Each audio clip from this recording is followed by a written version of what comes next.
नमस्कार जी, मैं हूं आपका दोस्त नवीन और हमारे साथ हम नाम और फेस हाइड कर रहे हैं। पहले एक वीज़ा मैं आपको दिखा देता हूं इनका, जो कि अभी यूके का है। और ये इनकी जो प्रोफाइल है वो एग्रीकल्चर बेस्ड की है।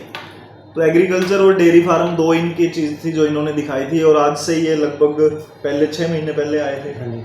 तो ये पहले 6 महीने पहले आए थे, तो अब इन्होंने मेरे से पूछा था कि कैसे क्या क्या चीज़ें मेंटेन करनी है।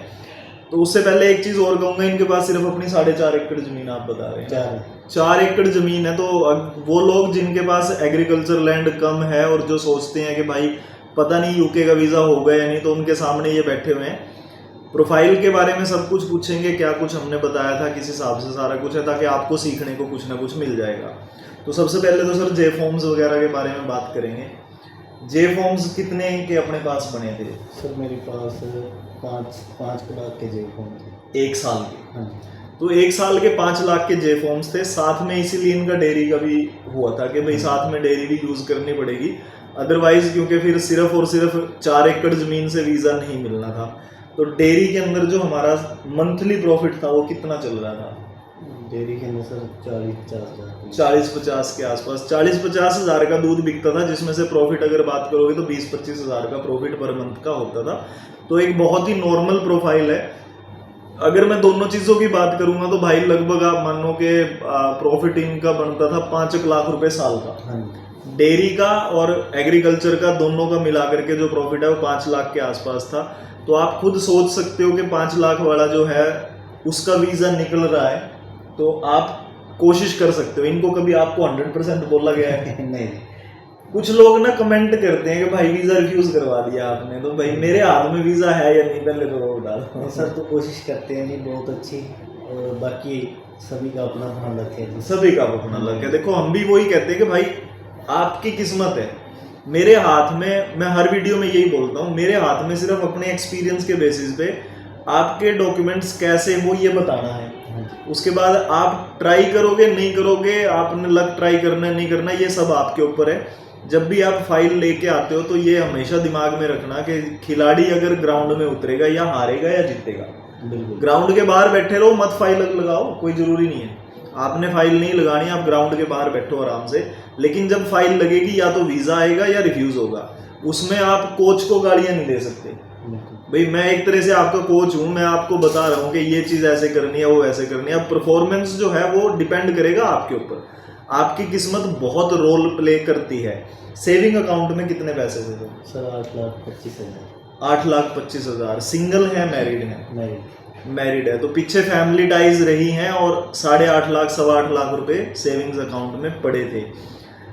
जो हम लोगों ने ITR वगैरह कुछ लगवाई थी सर आपकी? नहीं सर, ITR नहीं। बिना ITR के? तो मैं अपनी और वीडियोस में भी बताता हूँ कि भाई ITR मेरे को बहुत ज़रूरी नहीं है कि मेरे पास ITR हो। बहुत वीज़े हैं हमने बिना ITR के निकलवाए हैं। लगभग 70% 80% वीज़ा मेरे बिना ITR के होते हैं। होटल बुकिंग लगाई थी सर? कुछ नहीं लगाया। होटल बुकिंग, फ्लाइट टिकट कुछ नहीं लगाया। ना होटल बुकिंग थी, ना फ्लाइट टिकट थी, ना ITR थी, और वीज़ा इनके हाथ में है। ऐसे ऐसे बहुत केसेस हैं। तो भाई हम लोग, आप ये कहो कि वीज़ा नहीं आता है, ऐसा कुछ नहीं है। सामने बैठे हैं, औरों से भी जो इंटरव्यू होगा वहाँ भी मैं पूछ के आपको बता दूंगा कि ना हम होटल बुकिंग। अब देखो होटल बुकिंग में भी एजेंट के पास क्या होता है, वो लूटने का एक साधन है। वो कहेगा मैं होटल बुकिंग कंफर्म करके लगाऊंगा जी, मैं आपकी टिकट आइटनरी कंफर्म करके लगाऊंगा, मैं इंश्योरेंस कंफर्म करके लगाऊंगा, उसी के ही 10,000 एक्स्ट्रा ले लेगा। 20,000 एक्स्ट्रा उसी के ठोक देगा अपनी फाइल से अलग। तो 20,000 25,000 अपनी फाइल के चार्ज लगाएगा। उसके बाद वीज़ा आए ना आए। सर कभी मैंने आपको बोला कि कभी आपका अगर रिफ्यूज़ होगा तो मैं चैलेंज फ्री में करूँगा? नहीं। कभी ये चीज़ मैं कभी किसी को नहीं कहता भाई कि अगर वीज़ा रिफ्यूज़ है तो चैलेंज फ्री में। देखो चैलेंज की भी अलग से कॉस्ट होती है। तो वो शुरू से ही आप वीडियोस अगर देख रहे हो तो ये ध्यान में रखना। कोई भी चीज़ हमने कभी छिपा करके आपसे की हो सर? बिल्कुल नहीं सर। ईमेल टू पॉइंट बिल्कुल आपसे पूछा जाएगा कि ये सब फाइल तैयार करके पॉइंट टू पॉइंट आपको बताया जाएगा कि ये चेक कर लो। अगर आप ओके बोलोगे तो भी आगे प्रोसीड करी जाएगी, तो ही प्रोसीड होगा। कभी कोई ऐसी आपको लगा होगी कोई चीज़ हम छिपा के हाइड करके कर रहे हैं? बिल्कुल कुछ भी नहीं, बिल्कुल ट्रांसपेरेंट। कोई दिक्कत नहीं। तो भाई हर चीज़ हम लोगों की यही रहती है कि आपका हर चीज़ हम ट्रांसपेरेंट करके रखें। मतलब आप अपनी फाइल में इन्वॉल्व रहोगे, हर चीज़ आपको पता रहती है। ईमेल आईडी हम आप ही की भरते हैं, हम किसी और की ईमेल आईडी भरते ही नहीं है। नहीं तो बहुत एजेंट करते हैं कि भाई मेल आईडी अपनी भर ली, वीज़ा आ गया, बाद में कहेंगे भाई वीज़ा आ गया दे पैसे फालतू। तो वो चीज़ है ही नहीं भाई, हम लोगों के मन में ये चीज़ नहीं होती।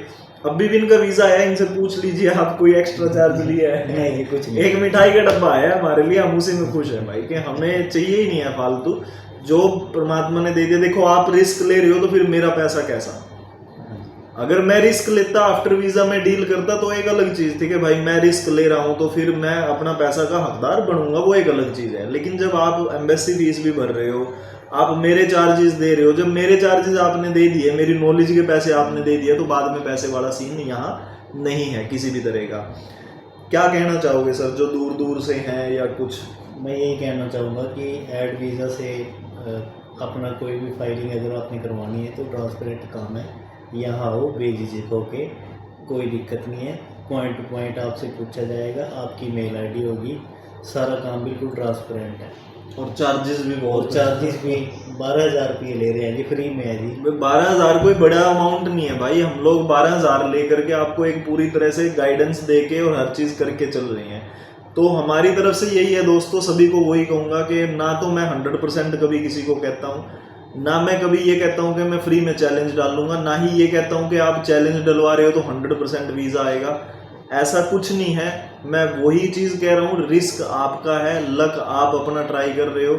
हम लोग बाहर बैठे हैं, सारा कुछ हम गाइडेंस करेंगे अपने नॉलेज के बेसिस पे, इससे ज़्यादा हमारे हाथ में कुछ नहीं है। एक साफ़ सुथरी बात है, जिसने करवाना है बिल्कुल साफ़ सुथरी बात पे करवाना। मन में ये लेकर मत आना भाई कि 100% वीज़ा दे देंगे या ये कर देंगे वो कर देंगे। भाई मेरे हाथ में किसी को 100% वीज़ा दिलवाना ना था, ना है और ना कभी होगा। सिर्फ ये होता है कि अगर आपने मेरे हिसाब से चला है तो फिर बाद में लड़ा जा सकता है कि भाई बाद में उसको चैलेंज किया जा सकता है। उस चैलेंज के बेसिस पे फिर वीज़े निकलते हैं। वो आप अगर यूट्यूब पे आपने चैनल सब्सक्राइब किया होगा तो दुनिया भर के वीडियोस हैं जिसमें हमने रिव्यूज़ के बाद चैलेंज करके अपने वीज़े लिए हुए हैं। वो भी इसलिए क्योंकि हर चीज़ हमारी एज पर लॉ बिल्कुल सही चलती है। अगर हम लोग सही हैं तो लड़ोगे, अगर सही नहीं है तो भाई फिर धक्के खाओगे, फिर या किसी एजेंट पे जाके यहाँ लूटो वहाँ लूटो। एक भाई का कमेंट था, ऐसे ही ऐड कर रहा हूँ इसमें, वो बोल रहा था कि भाई 20,000 मेरे ले लिए और मेरा वीज़ा भी रिफ्यूज़ हो गया। तो भाई आप कहीं भी जाओगे ना तो 20,000 क्या, लोग 25,000 30,000 ले रहे हैं, और 20,000 है चैलेंज के बाद। 12,000 का चैलेंज था, 12,000 की फाइल अप्लाई हुई है, 8,000 या 10,000 उसमें चैलेंज होता है। वैसे हमने 10,000 का रखा हुआ है, तो 20 या 22,000 का खर्चा हो जाता है। बहुत सोच समझ के ये चीज़ देखो, खुल के है भाई, सारी चीज़ साफ़ सुथरी है। मैं कभी ना छिपा के बात करता हूँ, ना मेरी आदत है, जो है सबके सामने है। और जब मैं वीडियो पे सारा कुछ बोल रहा हूँ तो पीठ पीछे तो मैं यहाँ किसी को बुला के क्या बोलूँगा। तो मतलब ये चीज़ आप सोच समझ के रखना कि भाई मैं कभी हाइड में कोई भी चीज़ हम करते नहीं है। ऐड वीज़ा स्पेशली ये बात पहले दिन से हमने रखी हुई है। जो भी होगा साफ़ सुथरा और बिल्कुल क्लियर कट बात होगी, हर चीज़ में साफ़ सुथरी है। आप यहाँ बात करो, आप फ़ोन पे बात करो, ऑफिस में ही सारा काम हुआ है सर। मतलब कोई प्रॉब्लम किसी तरह की कुछ आने की जरूरत नहीं आते, बहुत दूर है। अभी सिंगापुर, उसका श्रीलंका का है, उसकी वीडियो आई है, मैंने चढ़ा नहीं पाया। मैं उनका बैन हो गया था एजेंट की गलती से, तो मतलब उसका बैन तोड़वाया, उसका वीज़ा भी आ गया है। अभी सिंगापुर के हैं, उनका भी बैन है, तो उनका भी लगा हुआ है, 11 तारीख की सबमिशन है, उनका भी मुझे उम्मीद है वो भी बैन टूट जाएगा। तो उसने बेचारे ने 4 बार ट्राई कर चुका है, वो 3 बारी, तीनों बारी में बैन के बेसिस पे वो बार बार रिफ्यूज़ कर रहे हैं कि आपका बैन है, हम नहीं वीज़ा दे सकते। तो भाई चीज़ें बहुत हैं, नॉलेज अगर आपने लेनी है आप एक बार ये चैनल सब्सक्राइब कर लेना। बाकी इन्होंने ट्रस्ट किया उसके लिए इनका बहुत बहुत धन्यवाद, और आपने भी ट्रस्ट किया जो इतना बड़ा हम लोगों को बनाया, सभी का तहे दिल से बहुत बहुत धन्यवाद है। Thank you.